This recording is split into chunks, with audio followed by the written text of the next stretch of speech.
new tonight on YouTube. And so what I'm going to do is I'm going to make a video that's, hold your breath, wait for it, it's not time sensitive. You can fucking watch this shit in 6 months. It's still going to be relevant.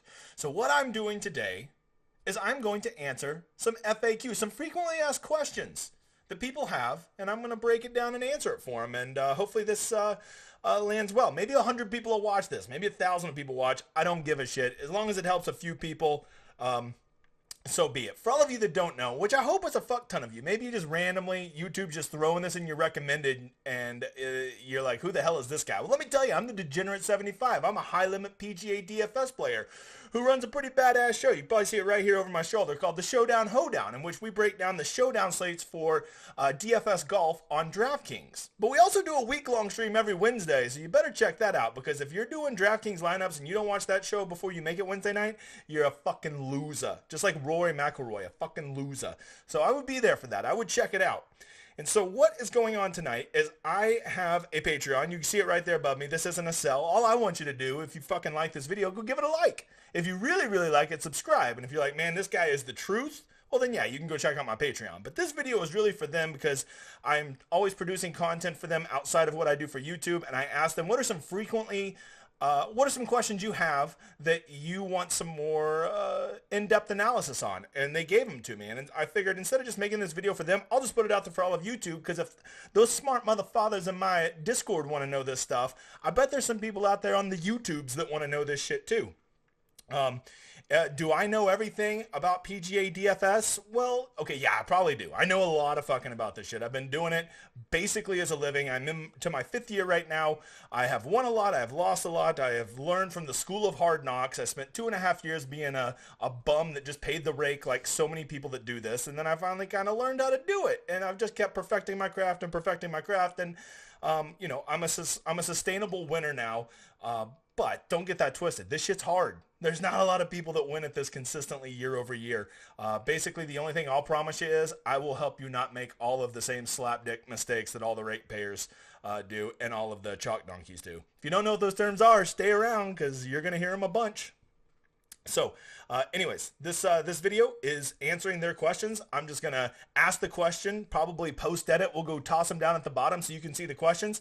And then I'm going to fucking answer them. Pretty simple, right? I have no idea. This might take 15 minutes. It might take an hour. I don't know. Buckle the fuck up. Hang out for a little bit. Maybe take some notes if you're a real champion. And let's fucking learn some shit. Let's do it. Let's do it. Because, you know, it's the 3M. And everybody's like, I don't want to play this week because I'm a huge bitch. You suck it up. Okay, these are great weeks to play. If you love fantasy golf, you love it year-round. You don't just love it for the majors. Don't be that guy. Don't be that guy. All right, I'm getting to the questions. I got to go flip off OBS over here. Not like flip it off with my middle finger. Flip off the screen. Grow the fuck up. Okay, here we go. Got questions. Forgive me. I have to look over at my other screen to ask the questions. Then I'll come back to making eye contact with you, and you can look at these, you know, pretty ugly brown eyes. So here we go. We got first from Thomas Hogan. Thank you for being a supporter of the Discord. Two-tiered question here. First off, contest selection. I typically play single entries, but I want to get better at making player pools and building multiple lineups. Since I also have a relatively small DFS budget, do you think that the $1 or $3 20 max is a good place to practice? Secondly, if that answer is yes, what is a typical number of players that you use for 20 lineups? I'm thinking 15 to 20. And if the pool usually has fewer higher priced guys and fewer lower priced guys, or the other way around, I would like to know the process and strategy. Sorry for being long-winded. Yeah, no shit, Thomas. I'm out of breath just reading your question. But I got you, brother. I got you. So let's talk about it. First of all, let's just go over here to the DraftKings and let's go look. First of all, you got to define what you want to be MME, mass multi-entry. What do you want that to be? For a lot of people, they see the big guys putting 150 lineups in this $20 or in the $5, but that adds up really quick, right? You start to play thousands of dollars in lineups very quickly. So I think when a lot of people think MME, they're thinking 150 lineups because that's the most that any one player can put in a single GPP, a guaranteed prize pool. Forgive me. I know a lot of you are advanced, but some people aren't. So I'm going to fucking spell some of this shit out. Deal with it. So if you really want to experiment with that, you can't go wrong with like the 50-cent mini max and stuff like that, right? It's just 50 cents to enter. You can do 150 lineups. What's that going to cost you? 75 bucks, right? That's basically the same price you're going to be paying if you were to do the 20 max and the $3 and the 20 the 20 max and the $1. That's $80 versus 75. Essentially the same thing, right? So there's always that to experiment with. But your question seems specifically targeted at a 20 max. And I've always enjoyed 20 maxes. I think they're kind of that Goldilocks zone of like, yes, I get to expand my player pool. I get to mix and match some good players. I can make some good pivots off of chalk. So I enjoy that. But also not where you can just like get a little taste of everybody by doing 150 lineups. So I've always like begged DraftKings to do like $100 20 max, right? Where I can do 20 $100 lineups, because that's more like the range I would be interested in playing, but they just don't ever do it. It seems like the only 20 maxes they ever do are the $3, the $1. Sometimes at a major they do a $4. Ooh. So to answer your question, yes, a 20 max is an amazing place to start. Why are 20 maxes great? Well, I already kind of insinuated some of it. You get to practice building a player pool that is the proper size for how many lineups you're doing. And let's just start right there. When I'm building 20 lineups, you have to remember I go very aggressive. In a 20 lineups, I keep my player pool between 13 to 15 players, which is pretty tight. You said 15 to 20. That's a little on the high end. I want to see all of my guys. If I'm doing 20 lineups, I want every one of those guys in my pool to be in at least 3 of those lineups. So 15% of my lineups. And then, yes, that includes even the slapdick $6,200 guy you're playing because you got a feeling about him, right? I want him in 3 lineups. Why do I want him in 3 lineups? Because if that motherfather does spike at 1%, I don't want him to just be in one of my lineups and then basically the other 5 guys on that lineup have to be perfect. I want him in a handful of lineups so I have multiple chances that one guy that I nailed that nobody else was on, if he goes off, I have multiple chances to hit something big. That's why I always say at least 3 of your 20 every player should be in. So let's say you're doing 15 players, you make sure that all 15 of those players are in at least 3 lineups. Now, naturally, what's going to happen is the guys you like the most are probably, when you play that tight of a player pool, are probably going to end up more like in 50 to 60% of your lineups. So you got to be really convicted about the guys you're going after and really commit to them. And that's what a tight player pool will do. And what happens with a tight player pool is sometimes by Friday afternoon, your shit's cooked. Okay, because if 6 of those 15 guys miss the cut, you ain't got nothing going on. The week long's over for you. You come tune into the showdown hoedown then, right? But you get 14 of 15 across the finish line and you got 3 or 4 of them up in the top 10. Now you have so many bullets heading into the weekend with a real chance to win it, especially if you catch a week with some chaos. Maybe there was some weather, maybe all the chalk keeps putting it in the water, whatever it may be. So in recap, I would go 13 to 15 players. I would try that 20 max. The $3 and the $1 are both very good. I would practice getting a good core. And then I'm going to answer I'm going to kind of answer this now, and then I got another question that's very similar. I would practice picking my players from different sections of the salaries, okay? Whenever you make a player pool, you're naturally going to be inclined to be like, ooh, I want, this is the week of the 3M. I want Tony Finau, and I want Sung J M, and I want Hideki Matsuyama. Well, I mean, like, you can't have all those guys, right? There's this thing called math that doesn't allow you to cram all those guys in your lineup. So you need to be very aware when you're making your player pool, you're essentially already constructing your roster for an individual lineup. So when you're doing that, if there's 13 to 15 players in your player pool, I mean at most 4 of those guys can be 9K plus. And this is a given week, right? 3M's pretty soft pricing this week, but I want this video to be viewed 6 months from now and it still makes sense. So no more than 4 of those 13 to 15 guys should be above 9K. And the reason that is those guys just start to eat up so much of your salary that if you have 6 or 7 of those guys, one of 2 things is going to happen. Either A, you're not going to get proper exposure to those guys because you're only using them in 2 or 3 of your lineups, and at that point, there's no sense in using them. Or you're trying to cram 3 of them into one lineup so you get the exposure to them, but now you have no money left over for the bottom end of your roster. You're rostering a bunch of $6,200, $6,300, $6,500 guys, and you don't like how that makes your lineup look. So that's why you got to be very aware when you're making your player pool that you usually don't want on a 13 to 15 players. You never want more than 4 of them above 9K. You want about 4 to 5 of them to be in that 7.5 to 8.9K range. Those are going to be all your average, slightly above, slightly below priced players. And then you want at least 5 or 6 to be 7.4 or lower because you really need those guys to make the math of a lineup work. Okay. And the more you do it and the more you build your 20 maxes, you'll kind of learn like, oh, I have 4 of the top 5 most expensive guys marked for my player pool. That ain't going to work. Because if you have all those guys in there, yeah, you could put them in your lineups, but you're going to end up playing like 20% fee now, but he's 30% owned in the field. Do you really want to play a guy that you're underweight on? That's stupid, because no one asked this question, but I'll tell you right now, new guy, fucking welcome to the channel. 2x, whatever someone's projected ownership is. This week, Finau, let's say he's 30%. You better have him in at least 60% of your lineups, because if you don't, you just don't have the leverage.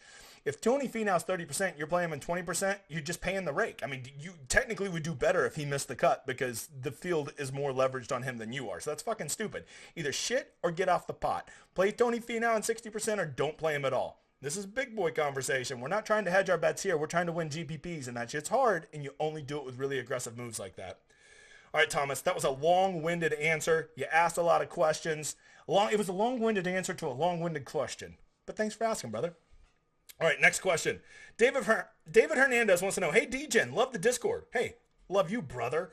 I was wondering if you could talk about the rankings on roto grinders. I just wanted to know how accurate they are and if they're really a good way to see how good someone is at DFS. Okay, wow, fucking loaded questions, guys. So let's see. I had this up in anticipation of this question even. Let's go see. So if you don't know, Roto Grinders is one of the tout sites out there that you can use their tools, build their lineup builder, but they're a little bit cooler in one particular thing is they track. You can go look and see how players have done all time, right? So like this is my page that tells you what I am, who I am on FanDuel, who I am on DraftKings.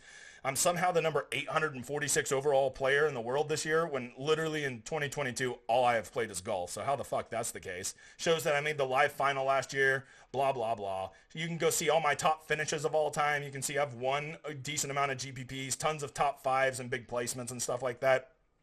But what's really the coolest is the PGA leaderboard, right? You can see I'm currently ranked 120th. We'll talk about that in a minute, about why that's a little squirrely. But you can go click on it, and you're like, hey, I wonder who the very best PGA DFS players are. And no surprise, it's like Mock Lovin by a fucking mile, Peter Gibbons, Garnes, a lot of people you'd expect to see up there. Awesemo, my dude Jesse is up there at number 8. Kobe, who's going to be on the pod soon, he's at number 11. A lot of names that if you go through, there's Big T, Slapdick Justin, Bentley. He stole 2 tickets from me this year, Toe Tag and Tambo. And you can just kind of scroll through here, right? You can get an idea of who the top 100 players are. These points are assigned by how they actually performed in GPPs this year. So it's based on these points. You get a certain amount of points for finishing in these GPPs. Other people that are on here, let's see. Trying to see if there's some people. Hey, there's John Gold JD. He's a legend. He's part of the old Discord. And then we've got Alex K. My dude Alex K is on there. And then you get over here and you'll see I'm right here at 120, right? For the past 4 years, I've finished top 100. And honestly, I should be top 100 this year, which leads me to my next point about why Roto Grinders is a little flawed. The problem is they forget to put in a lot of results. Just a quick, for instance, I played in the 3180 contest. So, it's a $3,200 contest just about 6 weeks ago, and I finished 8th place, I think, which would have been a very nice placing. That would get me a whole bunch of these points, probably somewhere about like 500 or 600 points, and that would make me easily a top 100 player. Not to mention, just 2 weeks ago in the big $5, the John Deere, I finished 11th overall. That would have probably been another 400 or 500 points. So the problem with these rankings that you have to consider, there's 2. Problem number 1 is a lot of the results are missing. So if you have my missing results in there, I'd probably be somewhere like around 70. I'm usually somewhere in that 50 to 100 range. This year I'm 120 because they don't have those 2 results. They don't have my 4 second places for the Fantasy Golf World Championship tickets that I had this year. So it's missing some results. So it gives you an idea, but it's not completely accurate. And the other problem with this list is it's very heavily weighted towards heavy buy-ins, right? Notice that all of my top finishes are the $15, the $10, the $5.55, 20, 15, 88, 20. I'm really good at taking down massive GPPs and getting really high finishes in those. But the problem is some guy who goes in there's a $5,000 contest, his finishing second in that, even though there's only 10 people, weighs just as much as me beating 50,000 people in a GPP, right? So it's very slanted towards heavier buy-ins. That would be my biggest critique, that and the missing results. So to answer your question, yes, it does give you a good idea of who's a good player. If somebody tells you like they're an amazing DFS player and you can't find them in the top 1,000, they're kind of full of shit. And all you got to do is go look at their results. And yes, some of their results may be missing, but even with a lot of mine missing, you can still see I have endless amounts of top 10s and stuff in GPPs and really big hits. And so do all the other good players. Some of them have an entire page of just wins. So there you go. That's Roto Grinders. It's a good way to get a feel for if somebody's talking about it. You'd be disappointed to know that a lot of people you get the information from, how low they rank on this list. Thanks for the question, David. Moving right the fuck along. This is from Travis Swenson. Hey, DJ, can you describe how you come up with the stats to craft your player pool and the weights behind them? Also, do you use your model strictly from your player pool? Man, great questions there, brother. Well, let's just go. We'll go look at my what I did this week, right? So the first thing I do is I kind of go familiarize myself with the course, look at the whole breakdowns, how many par 4s, par 3s, par 5s there are, what are the distance on those, what are the most common proximity ranges. And by the way, I'm using Fantasy National here. I just ended my membership. Fuck them. They're the worst. But I'm used to using it, so this is what I'm going to use to show you. So I look at that first, and then what I do is I just go search the past course. I go look at the course, how it's played in the past, right? And here's the 2021. I go and I look at strokes gained. And I see, oh, you know what was really important here? Well, first of all, around the green was not important. Look how many guys in the top 20 fucking didn't do shit around the greens, right? Putting seems to be really important, but putting's always important. And then off the tee, nobody picked up. Most of the guys in the top 10 did not pick up a lot. So right there, I'm already thinking, man, this is a second shot course. So I'm really going to focus on who's had good approach. And I'm going to look at, guys who putt well. Specifically at the 3M, it's on bent grass. So I want to know good bent grass putters. But I keep going, and I just go look at the guys who performed well. What were the key stats that led them to doing well? Well, here's a super important one. Good drives gained. That was a very important one I put in my model this week because look, literally everybody in the top 10 except Gary Woodland had good drives gained. And so like that lets me know that you got to stay alive off the tee at this course. You can't get squirrely with the driver just like Gary Woodland can or Cam Smith can. And the other one is, and this is no surprise, greens in regulation. So I want guys who are ball striking and are going to put the ball on the green in a green in regulation. If you don't know, that's just like if it's a par 4, they're on in 2. That's a green in regulation. And I just keep going through and looking at all these stats. I go, look, hey, par 3, was par 3 scoring? Ooh, I notice a lot of these guys that did well really seem to not shit the bed on this par 3 200 to 225 range. Or I go over here to par 4s and I look and I say, oh man, this 400 to 450 range, only one guy in the top 10 did not pick up strokes there. So maybe that's not where they're getting a lot of birdies, but it's where they're avoiding a lot of bogeys. So that's a stat that I want to consider. I go look at par 5. Oh, look at that. Almost everybody except the leader, which is amazing that Cam Champ didn't do well, up there did well on par 5s. But it's not just par 5 scoring, it's specifically par 5s 550 to 600, just to narrow it down and get a little bit more precise on that. And then I go do this for all the years that it's been at this course. Well, not for like 10 years, but like I go look at usually the last 4 or 5 years to get a feel. How's the course playing? Was it playing easy? Was it playing hard? Were the greens fast? Bent greens? Who was on the leaderboard? And then I just go through. Now it's a new year. Let's go check out strokes gained. And I go look and I say, oh, there it is again. It's all about approach. Around the green did not mean shit. So at this course, I don't give a shit about around the green. I also go over here and I look. Oh, look, around the green, nobody scores. Nobody in the top 10 picks up any shots around the green. They're picking it all up on approach and putting. So now that I have those, I go in there and I factor in things like recent form and course history and stuff like that. And then I just kind of think, which of these stats do I think is the most important? And I start giving those the most weight. And then I make my model, and that's how I do it. That's how I come up with those stats. I also listen to some content. Andy Lack, of course, talking about the course breakdown. And then I look at my own stats, and I kind of come up with what I think is important to make my stats. And then the second part of your question, how strictly do I follow those stats? I say this all the time, and this pisses off a lot of people because this whole industry is built around, oh, I've got picks and I've got a model. And the real truth is maybe 25% of my decision-making comes from my model. I use it to kind of gauge my interest in some guys, but as soon as I see one of those guys is chalky, get the fuck out of here. I ain't going to play him. So to answer your question, I do consider it, and I let it get me on some leans, but I'm not married to anybody this model says. Like, who's number one this week on my model? Tony Finau. He's going to be chalky. Get the fuck out of here. I'm playing Tony Finau, coming back from the Open Championship. What a loser. So, yeah, I consider it. But more than anything, what I like to use the model for, and I would say the way that the model has made me the most money, is finding some absolute fucking punts. Like, who is just somebody down here that nobody's going to play, that maybe is just popping in a stat that nobody sees? Justin Lauer. He's been playing well. He's really good on bent grass. He's good at those long iron distances. And like I use that to maybe find some diamond in the rough. That 1% guy that is who you need to win that GPP or finish top 5 in that GPP. So that's what I really use the model for. Thank you for the question, Travis. Moving right along, because I feel like this is going to go for like 2 hours if I don't speed it the F up. Forgive all the cussing if you're watching with your family. I'm sorry, family. Could you please see a video on how to form your player pool and actually handcrafting your lineups and balancing exposure using the spreadsheet? How do you think the mixing and matching guys, building a core, balancing, etc.? And then I also got a question from Kim, which I'll also post, which is very, very similar to this. And so I'm just going to answer them both. The first thing I'll do is I'll go over here to my spreadsheet. So this is, this is once you start playing a lot of lineups, you're really going to want to track your exposure. If you're just playing 20 lineups in the $3, it's really easy to track your exposure. It's just basically how many times did you play that guy divided by 20, right? That's your percentage. I played him in 5 lineups. Okay, you played him in 25%. But I play a myriad of different buy-ins. I play a lot of 3 maxes, single entries, stuff like that. And so I have to track them across different dollar amounts. So this was the freaking Open Championship I did last week. And you can see I did a 555, a 400, 3 in the 333, 3 200s. That's all those are, right? That's the number of lineups I did and how much that lineup was worth. And so then the first thing I do is I go look at their ownership, which, by the way, I put out the best ownership out there, but I only do that for my people over on the Discord because it fucking takes forever and it's really hard. And that's probably why most people in the industry suck at it. So I go put in their expected ownership, what I have those guys coming in at. And then what I do is I make sure that I have at least double that exposure for all of my guys. So I had Rory coming in at 19.9. I think he came in more like 23%, but I targeted to have him in 53% of my lineups.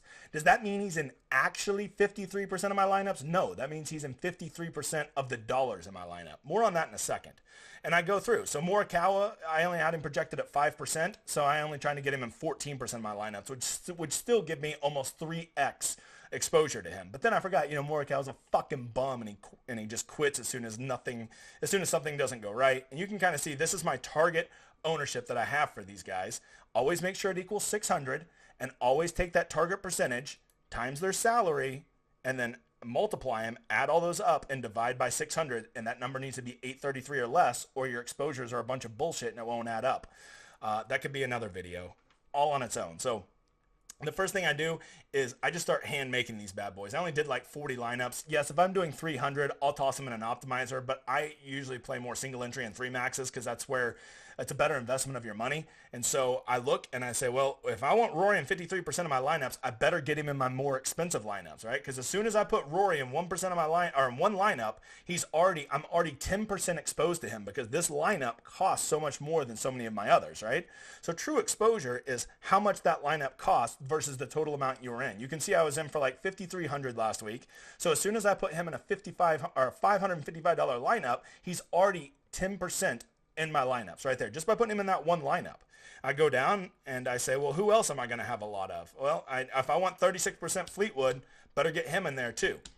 And you're thinking, oh, that's how you make your lineups? Yeah, basically is. I'm just balancing exposure because trying to get the right 6 together and being like, ooh, this will be the one, like you're just fucking guessing. If you have a good player pool, you're committed to them, it doesn't really matter which lineups they're in. You're still going to have to get lucky on do all 6 of those guys make the cut, did all 6 of them perform well, and just play this game. Pick your 6 favorite plays every week, and I guarantee you they'll never be the 6 best in your player pool. So that's something to consider. One other thing to consider when I'm making these lineups is anybody I have projected at low ownership. Chris Kirk, I had him at 3.1%. I'm getting him in this lineup because in a single entry and a 3 max, ownership gets even more concentrated and you get even more leverage. I have him at 3.1 for like maybe the big $20 millionaire maker. But if you go look at a $100 single entry or a 555 single entry, I bet his ownership's more like 1.5%. Who's somebody else I really like? Cam Young. Okay, he came in at like 3%. I had him in my 555, right? And so because even though it says 5.8%, that was what I had him projected at in the big millionaire maker. But when you get to a single entry, a $500 single entry, ain't nobody playing Cam Young. And so I had him at 2% ownership, and he went ham for me. So that is what I'm doing, is I'm looking at guys that, A, I need to get exposure to because I like them more, so I want more exposure to them. But also, I want to get the guys that are lowest projected in my ownership so that I have the highest leverage when I'm doing single entry and 3 maxes. Also, give me the Hobbit himself, Brian Harmon, and I hit the wrong button. And for my last guy, I don't even know if the math works on this. Just roll with me. Give me old Fatty Patty Reed. Okay, there you go. That's my first lineup, and now I have an idea that all of these guys are now 10% owned, and I'm keeping track of how much I'm exposed to that player, what my target goal is, and how much overweight or underweight I am, right? So you can see that I really need to get some Seamus Power in there. I really need to get some more Rory in there because they are the ones that I'm still the furthest behind. So on my next one, I go start Rory, and I go start Seamus. And then from there, I'm like, who are some other guys I really need to start getting into the old player pool? Definitely need to get old Webb Simpson in there. He could never miss the cut. Piece of shit. Corey Connors, right? And just start building like that. And before you know it, these will all start filling up. And you get an idea of who you need to do. And that's it. So like now I'm doing my 333 lineups. These are still going to weigh a lot because they're very expensive lineups, right? Well, I still haven't done a JT lineup, so I better get a JT in there. Let's go ahead and toss him with Willie Z, Lowry. Go down here. Let's go ahead and get a Tringali. And I'm just looking. I'm trying to mix and match these guys and not just play the same combinations. And if you're thinking, well, what about ownership, the low owned guys? Well, first of all, if they're chalky, I generally ain't playing them. Yes, I played Roy this last week and Cam Smith, but that was because they were on the good side of the wave draw, and I just went all in on that. So they were a little chalkier than I wanted, but at the same time, they literally finished first and second. First and third, first and second. So there you go. That's what I'm doing there. And I just keep doing that for all my lineups. Yes, I'm hand building all of them. I enjoy the process. I think it's better. The only time I use an optimizer is when I'm doing showdown. I'm just trying to toss 100 lineups in real quick on Saturday night. Or if I'm doing 300, I'm going to do 150 in the 5 and 150 in the $20. And so I'll make 300 lineups. But that's really easy to track your exposure on these. This is for when you're playing a multitude of different values, right? And you start with the most expensive ones, and you'll get a pretty good idea of where your ownership is. All right, thank you for the question, guys. We're moving right along. I hope that answered. What other stats do you take into consideration with the model ranks when you're making your players?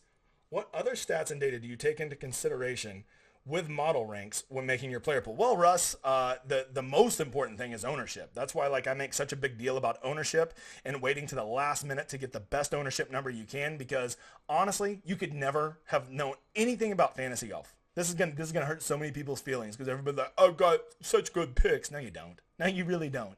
If somebody just played game theory, just jumped in tomorrow, knew nothing about PGA, and just simply played pivots every time there was a great play, right? So everybody's playing Finau, you go play who the fuck ever, right? That's like going to be a third of the ownership. And you just did that all the time and nothing else.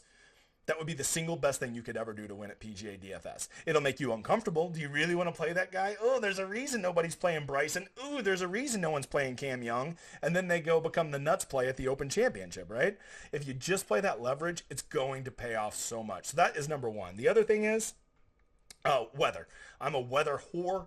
If I see any type of edge for one wave or the other, I will go all in on it. I am not afraid to. So those are the two things I consider. I wouldn't say I consider them along with my model. I consider them way more than my model. Fuck that model if I think that ownership is going to be pushed one way or the other, or I think there's great pivots out there, or if I see a weather edge. I don't care what my model says. I'll play a guy that's dead last in my model if he's going to be 1% and he's on the right wave, because it's golf and the shit's variant. And as soon as you understand that and embrace it, you'll enjoy this game so much more. All right, moving on. Asking a dumb question. There's no dumb question, Zach. You send me your mouth down here, sir. I've heard you talking about DraftKings missions done for crowns, and just heard John Galt JD talk about them. I know you pay for contests with those crowns, but pretty sure that's not what y'all are gathering them for. What are you doing when you're collecting the crowns? Okay, well, let's go. First of all, where are my crowns at? I had it up here for you. Okay. So you get a mission every day on DraftKings. You know, a lot of people are wondering, like, hey, how did you become an Onyx member? Well, first of all, you got to get 1 million crowns in a year to get the highest level, which is Onyx. Do you really think I'm gambling $1 million a year on DraftKings? Because I'm not. That would be what, $20,000 a week? Yeah, that's not happening, brother. So there's no way. The only way you can really get those missions, besides literally gambling over $20,000 a week on DraftKings, is to do these missions. So you can see like my mission this week that I already have marked. They give you missions to do every day. One was go play in a $250 contest and you get 2,500 bonus crowns, not to mention the 250 for the event. Play in a $300 contest, get 3,000 crowns. So every day I just go do my mission. I go find a contest that I like that fits around those missions. I go reserve my spot, and then Wednesday night I make my lineups. And I just do that every day. And then you end up getting a bang load of crowns. In any given week, I get probably 20, 25,000 crowns, both from the amount of money that I put into it and all the bonus rewards I get for completing these missions. Why do you want crowns? Well, first of all, 1,000,000 crowns is equivalent to like, I don't know, $2,000 in free lineups. But more than that, you get that higher status. With a higher status, you get, I get like my own VIP host. Any problem I need resolved, shit gets taken care of quick. I get all kinds of special offers. I get invitations to play in that summer invitational thing. There are a lot of perks. I got free tickets to the PGA Championship from DraftKings. Got to be in their tents. Got free drinks, free food, free everything. So there's a lot of perks. It's really no different than a casino, right? They give you comps based on how much you play. If something's going to help me get more comps and it's something I'm doing anyways, why the fuck not? So there you go. There's your crowns. That's why you play them. All right, moving on. Already answered Kim's along with his earlier. As a primary single entry and 3-max guy, how should I go about throwing these different lineups into all these contests? Do I throw the one I feel most confident in the higher stakes? Would be cool to see how throwing a certain lineup in a certain contest. Man, what a great question you got there, Mr. Jack W. This is something I was wrong on for many years. I would always go make my favorite lineup, and I would go put it in the highest level. Ooh, I'm playing in the $2,000 contest this week. I got to put my favorite lineup in that. But what I really started to realize is my favorite lineup usually was my most pussy lineup. The one where I was kind of not willing to go outside of my comfort zone. Do I really want to play, CT Pan in a $2,000 lineup? And I used to always kind of play it safe. And then what I realized is playing single entry, especially higher dollar single entry, is the players up there, for lack of a better word, are pussies. And they always, chalk concentrates in those contests, right? So let's say this week, Chris Goddard's going to be the super chalk at 7,900. Everybody's going to play him. He's going to be 20% in the big $20. I guarantee you in the big $3,000 single entry, he will be 35 or 40%. Why? Because those guys are going to take who they perceive to be the safest, best plays because they're investing a lot of money. And what I found is the best thing to do, and my boy Kobe does this too, and this is why he, destroys all the sharks, is because he is not afraid to make those pivots. He will go play a 1% owned guy in a $4,000 lineup. And once I realized, after about 3 years of doing it wrong, I realized that is the way to play it. Now when I make my single entries and my 3-maxes, I take the guys from my player pool who I project to be the lowest owned. Like this last week, Dean Burmeister, he was in my player pool, right? I had him projected at 1.9%. A lot of people are like, I'm not playing Dean Burmeister in a $2,000 lineup. But Dean Burmeister would have won you all the money because he fucking smashed. If he's good enough to be in your player pool, he's good enough to be in your most expensive lineup. Once you realize that, then you're free to make the best possible lineups to win single entry and 3-maxes. If Dean Burmeister's not good enough to be in your most expensive lineup, then he shouldn't be in your fucking player pool. It's that simple. And now, that doesn't mean go pick the 6 lowest guys, right? You still want to use your salary, so I'd still play Rory. But then after Rory, instead of playing Fleetwood, maybe I play Decky. Or instead of playing, instead of playing Seamus Power, I go play Cam Young or something like that, right? Guys that are going to give me the most leverage, because in those single entry and 3-maxes, whatever they are in the regular tournament, the chalk will be even more concentrated and your pivots will be even less owned. Dean Burmeister came in at, what did he come in at? 2.9%, right? But I guarantee in the high dollar single entry, legit, he had to be less than 1%. What incredible leverage. So that is the answer to that question. I feel so strongly about this. Play the guys in your pool that make you feel uncomfortable, even in your highest dollar. Because, I know everybody wants to play their 6 favorite plays, but your 6 favorite plays, how often is that ever right? I'm going to go ahead and tell you fucking never is the answer, right? And then all you've done is played your 6 favorite plays are probably going to be chalkier than the real plays that you should have played. I just punched my mic. That's how fired up I am. Great question, brother. All right. Make sure I'm not skipping anything. Okay, Rich Carter. What are the 1 or 2 things you look for? It took you a long time to learn to made a heavy difference on your overall winning percentage. I get avoiding chalk and contest selection, but what else? So first of all, the biggest thing is I just went on like a 2-minute tirade about it, not being a pussy.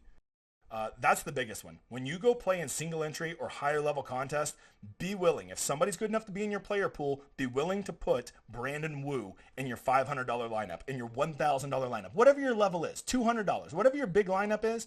If he's in your player pool, you got to be willing to put him in your biggest lineup. Okay?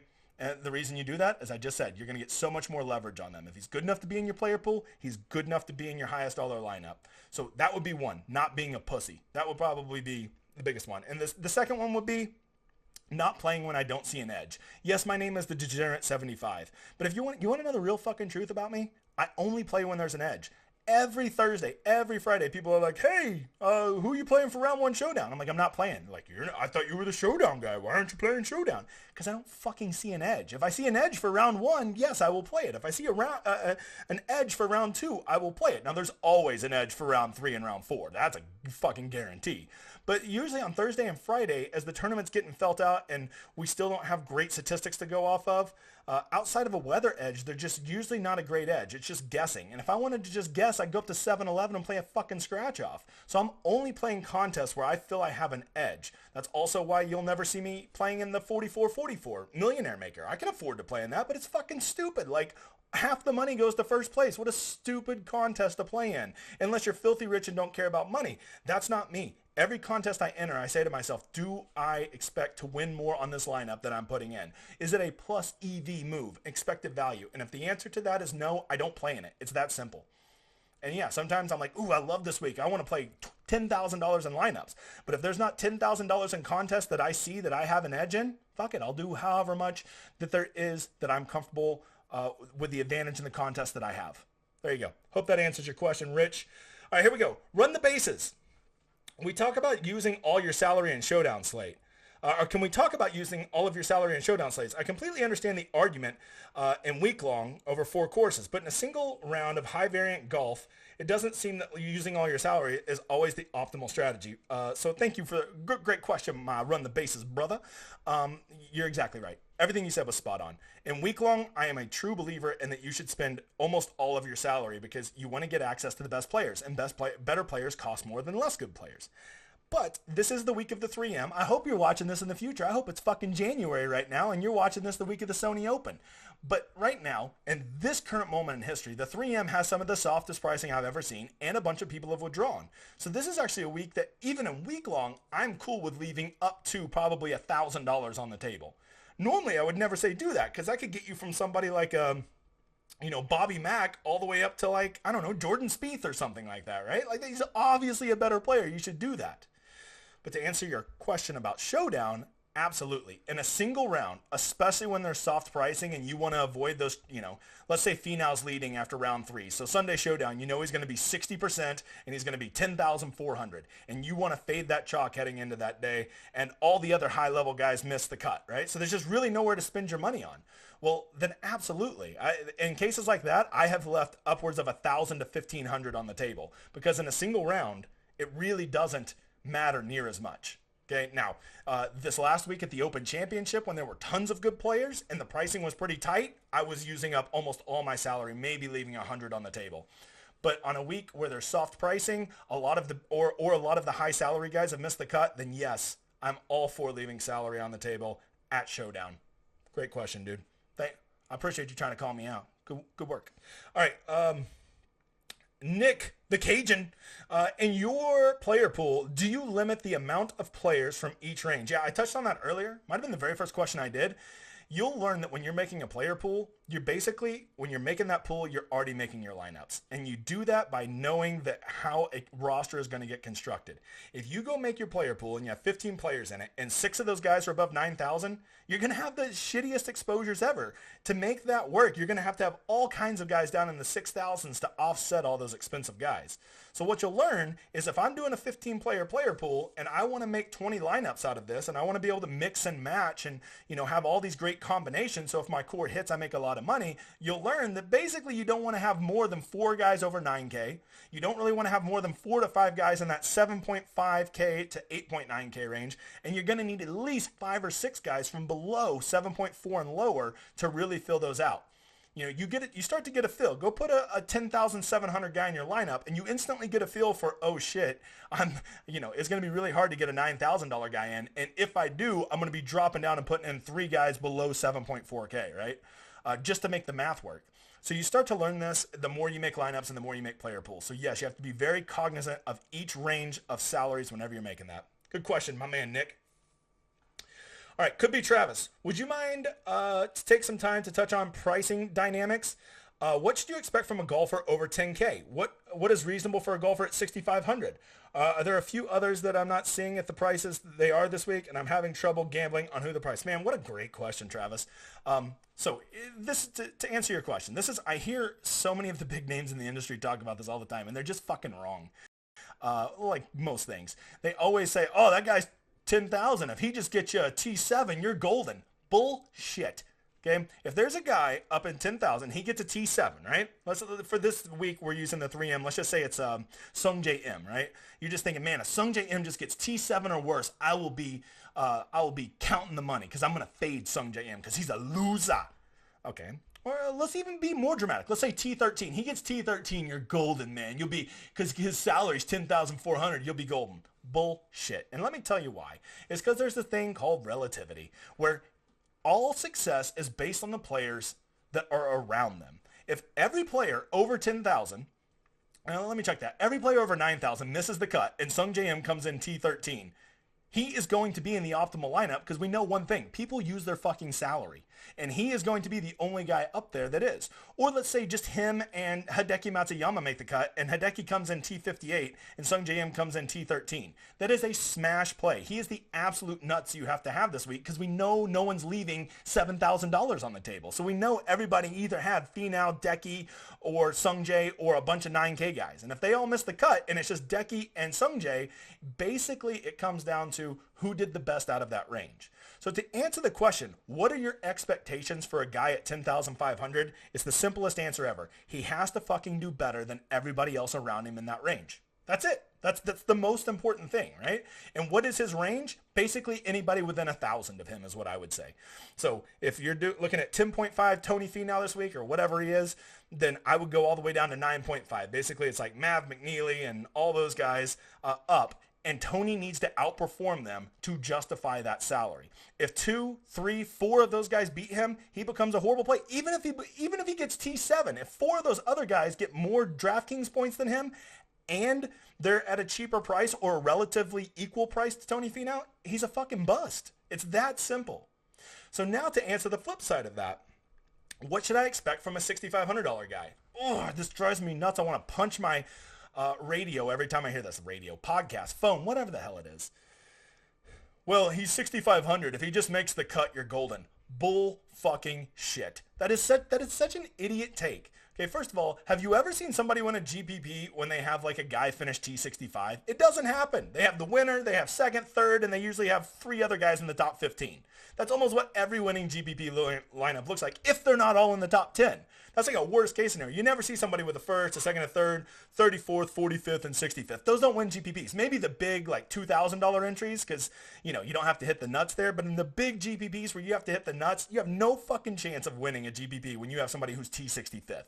So that whole, all he's got to do is make the cut and you're golden. Yeah, if you're a fucking loser and you're chasing min cashes. But if you're trying to win GPPs, the answer is the same for a $6,500 guy as it is for a $10,500 guy, and it's simple. It is relative to the people around him. If everybody down there misses the cut, well then all of a sudden making the cut becomes acceptable. But the problem is people don't have to put those guys in a lineup to necessarily make it work. People do have to put Tony Finau and Hideki in a lineup to work because people are going to spend their salary. But people don't have to drop down to a $6,500 guy. So not only do you need him to make the cut, you need him to outperform everybody down there and usually get you a top 30 finish. You're just not going to win a big scale GPP without all of your guys in the top 30, even your fucking scrub down at 6,500.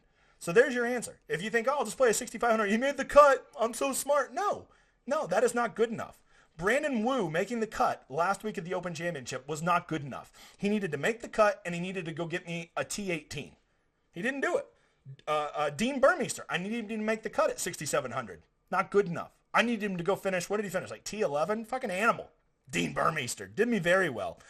Made a big rally on Sunday, largely due to old Dean. Thomas Dietrich, 6,600. Oh, just make the cut. You're good. No, I need birdies, and I need a T13, brother. I don't care that you're 6,600 because there were tons of guys down in the 6,000s that performed very well, and I need you to go perform as well, if not better than all of them. That's what I need from you. So that's what I'm looking for. I'm looking for how that guy does relative to the people around them. And even at 6,500, that might not tell all the case because not everybody's going to be playing those guys in the 6,500s. Everybody will be playing the guys up top. Long-winded, and you get me fired up tonight, you motherfathers. All right, let's see. Weird question from Nick. Well, Nick, technically when you ask a question, they're always weird. With only 3 tournaments left, the guy from the FedEx Cup playoffs, do you use motivation as a factor for tiebreakers in your player pool? Have a toss-up between 2 guys? You know, I don't have a strong take on that, Nick, but I would say this. I would say if you think he's more motivated, I could make the counter argument that he feels even more pressure. And you know, we've already seen what pressure does to guys on Sundays. How do you know it's not doing the same thing to that guy Friday afternoon when he's working to make the cut so he can try to keep his card or make the FedEx Cup playoffs or whatever, right? So I would say that it's just not for me, right? Because I could make the argument that the pressure that they feel outweighs any added motivation they may have, right? So I don't love it. I would not. That's my answer. All right, Ramon Jackson. There are several amateurs that made the cut at the Open. What are some sources that you can use to look at these guys before majors? Well, first of all, let me just tell you, don't get caught up in that, man. Amateurs making the cut, they just don't have the upside to ever really win you a GPP. And you basically are just playing the lottery when you're counting on an amateur coming through. But if you insist on being one of those guys that tries to outsmart everybody, let me say this. Those amateurs probably cost $6,300, right? You could have got Brandon Wu at 6,100 or Dietrich at 66 or Burmeister. And those are real life professional golfers who have shown a propensity to be successful. Why? And they're all 1 or 2% also. So why not go play these guys at 1 or 2% versus playing some scrub amateur that you're just completely rolling the dice on at 0.5%? It just doesn't make sense to me. So I would rather just play professionals like a Lucas Glover. Yes, Lucas Glover sucks, but he's still better than every amateur out there. But if you're insistent upon it, go check out the official Golf World Rankings. Everybody's on there. Just search their names and go look them up and see where they've played and what their results are. That'd be my answer. All right. Hey, I think we are on to the last question from Andy.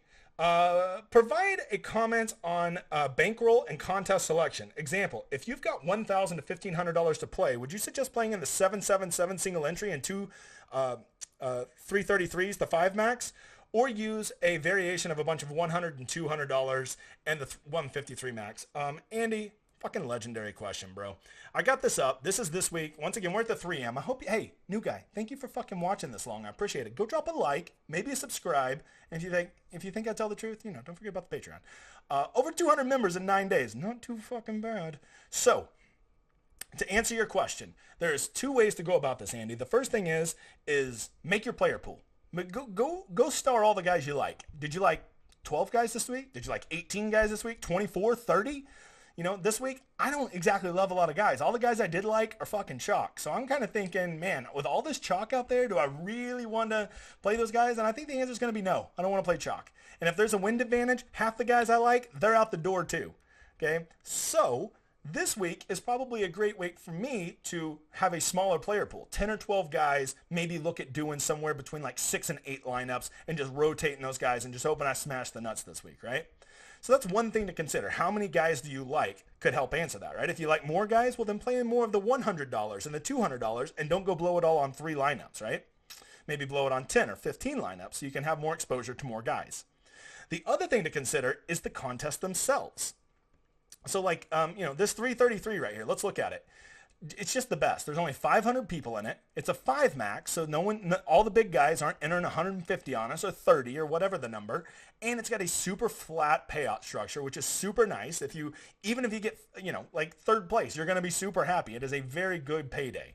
So that's something to consider. But then you also go look at the $200. And yes, it's great too.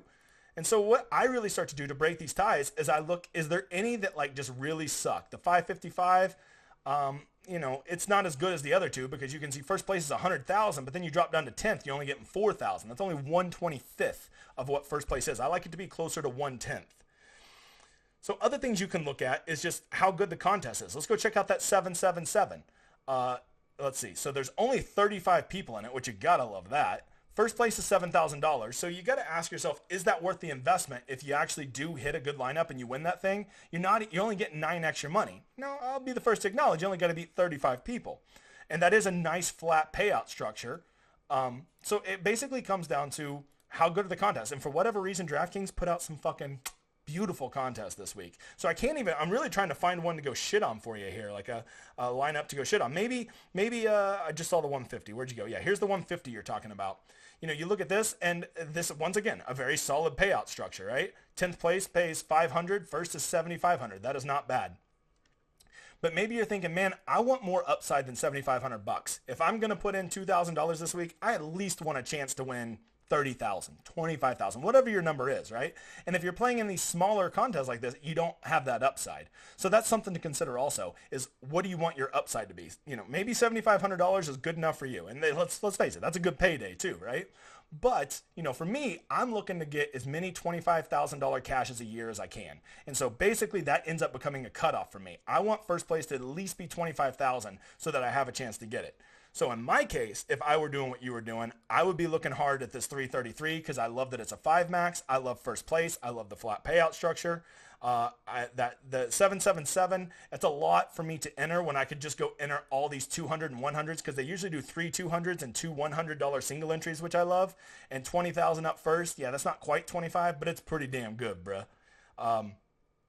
Here's the bigger one. And then 50,000 up first, 25 to second. Like, I would rather play in those. But it's kind of your comfort zone. These are a lot more volatility. And that 777 and the 3 max 150, yes, it's a lot less up top, but they're also very, very winnable. This one, you're lucky if you win something like this, once every 2 years. So that's my answer. All right, guys, that was a lot. I hope you enjoyed all this. If you don't know, I made a pod. I have a podcast called The Degenerate 75, Talks Golf with Smart People, and I just put out my first episode. You should go check it out. It fucking got like 300 or 400 downloads, which is crazy because I'm not a podcast guy. I had Andy Lack on. It's amazing. I got more guests coming. Go subscribe to that. Hey, leave me a 5-star review on Apple Podcasts, and I'll put your name on this big-ass wheel. And tomorrow night, Wednesday night, I do a stream, and I draw names off of this, and if you get drawn, you get to make a lineup with me that we're going to put in the big contest, and we split the winnings 50-50. And I think first place this week's $250K. So that would be pretty cool if we could split like, $125K a piece, right? So all you got to do is go leave me a 5-star review, say some nice words about the pod, and you get 3 names on here. I hope you're just finding my channel. Go like and sub and follow me on Twitter, Degenerate75, you mother father. I hope you enjoyed this. I hope some of you are new. For all my Patreon people, thank you for the continued support. I am not going to stop. I'll just keep going. I think that's it. We'll see you guys tomorrow for the live stream. We're back to 7 o'clock. Can't wait to see you, mother fathers. Later, guys.